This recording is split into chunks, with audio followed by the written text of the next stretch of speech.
எனக்கு அன்பான கர்த்தருடைய பிள்ளைகளே, எல்லாரும் எப்படி இருக்கிறீங்க? சந்தோஷமா இருக்கிறீங்களா? இன்னைக்கு சர்பத்தின் ஆவி, நல்லா கவனிங்க. ஒரு நபர்கிட்ட இருக்கு அப்படின்னா அவருக்குள்ள இருக்கிற குணாதிசயங்கள் என்ன? இப்ப ஒரு மனுஷனை சர்பம் கட்டி வச்சிருக்கு அப்படின்னா, ரட்சிக்கப்பட்டு ஞானஸ்தானம் எடுத்து இன்னைக்கு தேவ சபைக்கு போற பிள்ளைகளா இருந்தா கூட, நீங்க ரட்சிக்கப்படாம இருந்தா கூட சர்பத்தின் ஆவி உங்களை கட்டி இருக்கு. எல்லாரும் சர்பம்னு சொல்லிடலாம், ஆனா அந்த சர்பத்தினுடைய ஸ்பிரிட்டினுடைய அடையாளங்கள் என்ன? உள்ள இருக்கிற பாருங்க, அந்த மனுஷனை இயக்குற குணாதிசயங்கள் என்ன? சர்ப்பம் உள்ள இருந்துச்சுன்னா என்னென்னலாம் இருக்கும்? நீங்க நல்லா கவனிக்கணும். இது ஆவிக்குரிய மண்டலங்கள், இது மாம்சத்துக்குரிய மண்டலத்துல இந்த வார்த்தைகள் உங்களுக்கு புரியாது. ஏன்னா இந்த சர்ப்பத்தை குறித்து நீங்க பார்க்கணும்னா வேதத்துல இயேசுவும் சொல்லி இருக்கிறாரு. அது போல நமக்கு பைபிள்ல நிறைய இடத்துல அந்த சர்ப்பம் எப்படிப்பட்டது, அதை மிதிக்கிறதுக்கு சரி, அதை பாருங்க ஜெயிக்கிறதுக்கு சரி, எப்படியெல்லாம் அதிகாரத்தை கொடுத்திருக்கிறாருன்னு இந்த பைபிள்ல நமக்கு இருக்கு. முதல்ல சர்ப்பம் எப்படிப்பட்டது, அதுக்கப்புறம் தான் அந்த ஆவி உடைய மனுஷர்கள் எப்படிப்பட்டவர்கள். நீங்க எடுத்து வாசிங்க. ஆதியாகமத்துக்கு எழுதின புத்தகம் 3வது அதிகாரம் 1வது வசனம் படிக்குமா? தேவனாகிய கர்த்தர் உண்டாக்கின சகல காட்டு ஜீவன்களை பார்க்கிலும் சர்ப்பமானது தந்திரமுள்ளதாய் இருந்தது. நல்லா கவனிங்க. கர்த்தர் உண்டாக்குன எல்லா மிருகங்கள்னா இன்னைக்கு நம்ம பார்க்கிறோம் பாருங்க, எல்லா மிருகத்திலையும் இந்த சர்ப்பம் தந்திரம் உள்ளதான். அதே போலதான் இந்த சர்ப்பம் அன்னைக்கு தந்திரம் உள்ளது மாத்திரம் அல்ல, இன்னைக்கும் அந்த ஆவிய உடைய மனுஷர்கள் தந்திரம் உள்ளவர்கள். அவருடைய குணாதிசயங்கள் பாருங்க. அந்த சர்ப்பம் ஒரு மனுஷனுக்குள்ள இருக்குன்னா முதல் எரிச்சல் இருக்கும். ரெண்டாவது பாருங்க, குடும்பத்துல பிரிவினை இருக்கும். அது போல நீங்க நல்லா கவனிங்க, ஆவியில நிரம்புற மாதிரி நடிக்கும். அது போல அந்நிய பாஷை பேசுற மாதிரி நடிக்கும். அது போல பாருங்க, அப்படியே மாய்மாலம் பண்ணும். அந்த சர்ப்பத்தினுடைய ஆவி உள்ள ஸ்பிரிட்டுகள் உள்ளவங்களை பாத்தீங்கன்னா, நீங்க அந்த பேச ஆவிக்குரிய பிரகாரத்துல நீங்க நல்லா செபிச்சு தேவனோட இருந்து அந்த தேவ மகிமையில நீங்க முன்னாடி வரும் பொழுது அந்த முகங்கள் பாருங்க, அந்த சர்ப்பத்துல கட்டப்பட்டிருக்கிறவர்களுடைய முகங்கள் வித்தியாசமா தெரியும். ஏன்னா உள்ள அவன் இருக்கிறது அழகா தெரியும். இது இந்த சர்ப்பம் பாருங்க, ஒரு மனுஷனை பிடிக்கும் பொழுது ரெண்டு விதமா பிடிக்குது. ஒண்ணு உங்க பாரம்பரியம் அப்படின்னா, நீங்க அந்த சர்ப்பத்தை வழிபடுறவர்களா இருந்திருப்பீங்க, அதுக்கு பால்களை வாத்திருப்பீங்க. அது போல விக்கிர ஆராதனைகள்ல இருந்து நீங்க பாருங்க, ஆண்டவரை அறியறதுக்கு முன்னாடி அந்த சர்ப்பத்தினுடைய ஆவி வச்சு நீங்க குறி சொல்றது எதெல்லாம் செஞ்சீங்களோ, அது நீங்க ஆண்டவரை அறிஞ்சு வந்ததுக்கு அப்புறமும் அது முறிக்கப்படாம இருக்கும் பொழுது அது உள்ள இருக்கும். இன்னொன்னு எப்படின்னா, நல்லா கவனிங்க. இந்த சர்ப்பம் சில பேருக்கு இயல்பாவே இருக்கும் அந்த ஸ்பிரிட், ஆனா அதுக்கு உங்களுக்கு சம்பந்தமே இருக்காது. ஏன்னா சர்ப்பம் தந்திரம் உள்ளது. நல்லா கவனிங்க. இன்னைக்கு சர்ப்பத்தினுடைய ஆவி உள்ளவர்கள், இன்னைக்கு சர்ப்பத்தின் அந்த பாருங்க போராட்டத்தால ஒவ்வொரு நாளும் போராடுற பிள்ளைகள் இந்த வார்த்தையை கவனிங்க. இன்னைக்கு நீங்க நம்புறீங்களோ இல்லையோ, அநேக திருச்சபைகள், அநேக ஊழியர்கள் இந்த சர்ப்பத்தின் ஆவியால கட்டப்பட்டிருக்கிறார். இன்னைக்கு நிறைய சபைகளை சர்ப்பம் கட்டி இருக்கு. அதான் யோபுல நம்ம படிக்கிறோம், லிவியதான் வலு சர்ப்பம். அதான் லிவியதான் வலு சர்ப்பம் எங்க சொல்றாரு? யோபுல சொல்றாரு. ஏசாயால ஒரு வார்த்தை அழகா சொல்றாரு, 27 தான் நினைக்கிறேன். அங்க ஏசாயால ஒரு வார்த்தை சொல்றாரு பாருங்க. அந்த சர்ப்பம் எப்படிப்பட்டதுன்னா, அதை கர்த்தர் எப்படி உடைக்கிறாராம் பாருங்க. அவர் தம்முடைய வல்லமையினால உடைக்கிறாராம் பாருங்க. 27:1 ஏசாயா சொல்லுது, அக்காலத்திலே கர்த்தர் லிவியதான் என்னும் நீண்ட பாம்பை பாருங்க, கோணலான சர்ப்பத்தை கடிதும் பெரிதுமான பலத்ததுமான தமது பட்டயத்தால் தண்டிப்பார், சமுத்திரத்தில் இருக்கிற வலு சர்ப்பத்தை கொன்று போடுவார். இந்த சர்ப்பத்தை பாருங்க உடைக்கிற வல்லமை கர்த்தருடைய வல்லமை. சர்ப்பத்தின் கிரியைகளை எரிக்கிற வல்லமை இன்னைக்கு நல்லா கவனிச்சு கொள்ளுங்க, கர்த்தருடைய வல்லமை. இன்னைக்கு குடும்பத்துல டிவோர்ஸ், இன்னைக்கு குடும்பத்துல கணவன் மனைவி பிரிஞ்சு ஒரே குடும்பத்துல நீங்க இருந்து கூட 2 பேரும் பேசாம இருக்கிறீங்கல்ல, சர்ப்பத்தின் ஆவி உள்ள கட்டி இருக்கு. இன்னைக்கு நான் சில இடத்துல பார்ப்பேன், சில பிள்ளைகளை பார்த்தா அவங்க கணவர் பாருங்க சின்ன வயசுல பிரிஞ்சிருப்பாங்க, மனைவி சின்ன வயசுல பிரிஞ்சிருப்பாங்க. ஒருவேளை கணவன் இறந்திருப்பாரு, மனைவி இறந்திருப்பாரு. இந்த சர்ப்பம் ஒரு மகளையோ ஒரு மகனையோ கட்டி வச்சிருக்குன்னா அங்க குடும்பத்துல முதல்ல பிரிவினை இருக்கும். ரெண்டாவது பாத்தீங்கன்னா சரீரம் கனமா இருக்கும்.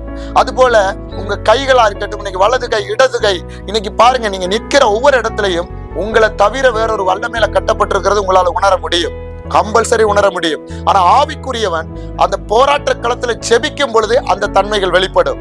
நல்லா கவனிச்சு கொள்ளுங்க. இன்னைக்கு இந்த சர்ப்பம் ஏன்னா இப்ப ஏவாளை வஞ்சிச்சிருச்சு. ஆதாம இல்ல, ஏவாளை வஞ்சித்தது முதல்.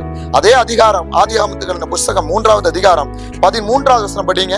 அப்பொழுது தேவனாகிய கர்த்தர் ஸ்திரியை நோக்கி நீ இப்படி செய்தது என்ன என்றார். ஸ்திரியானவள் சர்ப்பம் என்னை வஞ்சித்தது. நல்லா கவனிங்க. ஆண்டவர் கேட்கிறாரு, நீ செய்தது இது என்ன அப்படின்னு. அங்க ஏவாள் சொல்றா, சர்ப்பம் என்னை வஞ்சித்தது.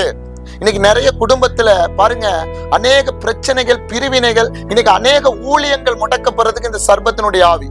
ஆனா அவங்களுக்கு தெரியாது. அதான் சொல்றேன், ஒரு மனுஷனை பிசாசு கட்டிருச்சு, ஒரு சபையை கட்டியிருக்கு, இல்லாட்டி ஒரு தேவனுடைய பிள்ளைய கட்டியிருக்குன்னா ஆவிக்குரிய மண்டலம் திறக்கும் வரையும் அவளுக்கு தெரியாது, தான் கட்டப்பட்டிருக்கிறது தெரியாது.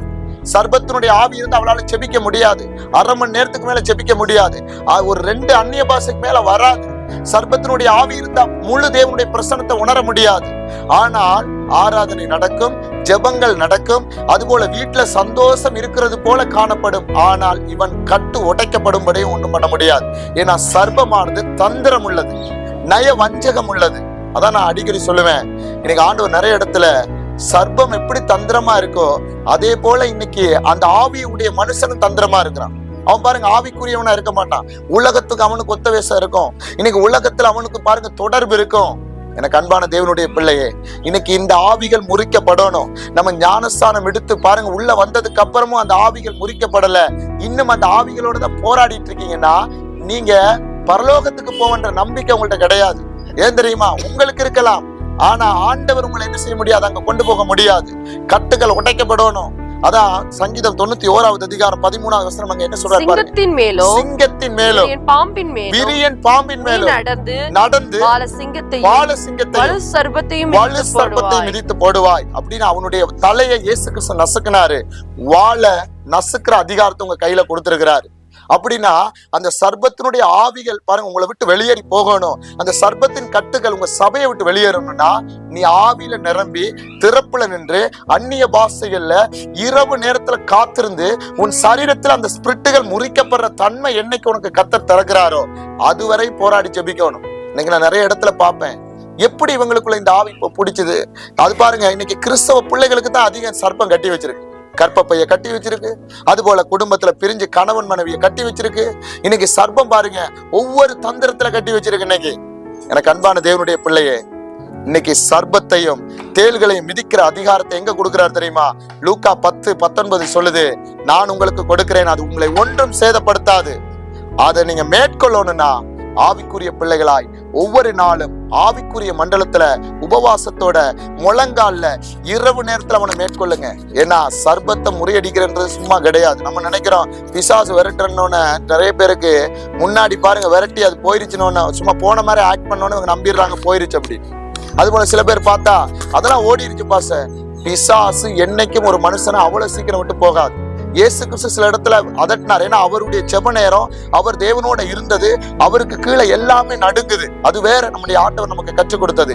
இன்னைக்கு நாம அதை விரட்டணும்னா தேவ வசனத்தையும் ஆவியின் பட்டயத்தையும் சர்வாயுத வர்க்கத்தையும் திறப்புல நின்று உங்களை சுத்தவானாய் காத்து பாருங்க. உங்களுடைய வாழ்க்கையில உங்க நடைமுறைகள் எல்லாம் தேவனுக்கு உத்தமமா இருந்தா தான் பிசாசு போகும் வெளியில இன்னொரு மனுஷனை விட்டு. இல்லாட்டி அவன் பார்த்து சொல்லுவா, நீ ஜெபிக்கிறது கிடையாது, இரவு நேரத்துல கர்த்தருடைய சமூகத்துல திறப்புல நின்றது கிடையாது, ஆண்டுடைய சமூகத்துல உண்மையா என்ன செய்ய முழங்கால் முடக்குனது கிடையாது. அவன் பாருங்க உலகம் முழுவதும் சுத்தி தெரிஞ்சு வர்றான்.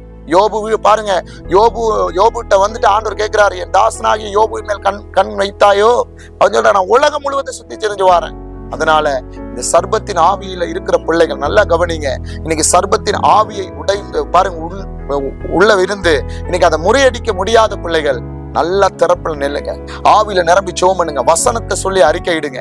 இரவு நேரத்துல வாயில வசனங்கள் வரட்டும். உள்ள ஜெபம் நல்லா ஒண்ணு புரிஞ்சுக்கொள்ளுங்க, ஜெபமும் வசனமும் மிக்ஸ் பண்ணி வரும்.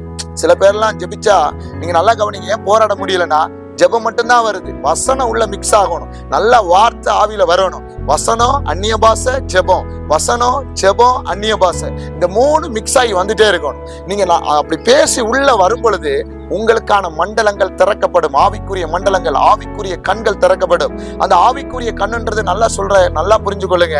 அந்த கண்கள் திறக்கப்படுறது நிறைய கேட்டுகள் இருக்கு திறக்கப்படுறது. அதுல ஒவ்வொரு செக்ஷன் பார்த்தா கூட இன்னைக்கு நேரம் பத்தாது. அப்ப நீங்க ஆவிக்குரிய ரீதியில வரும் பொழுதுதான் அந்த மண்டலங்கள் வரும். ஏன்னா பவுல் பிரசங்கிச்சிட்டு இருக்கும் பொழுது நான் அடிக்கடி சொல்லுவேன், லீதியாளுடைய இருதயத்தை மட்டும் தான் கர்த்தர் திறந்தார், வேற யாருக்கும் திறக்கல. அதே போலதான் இன்னைக்கு பிரசங்கம் எத்தனையோ கேட்கிறோம்.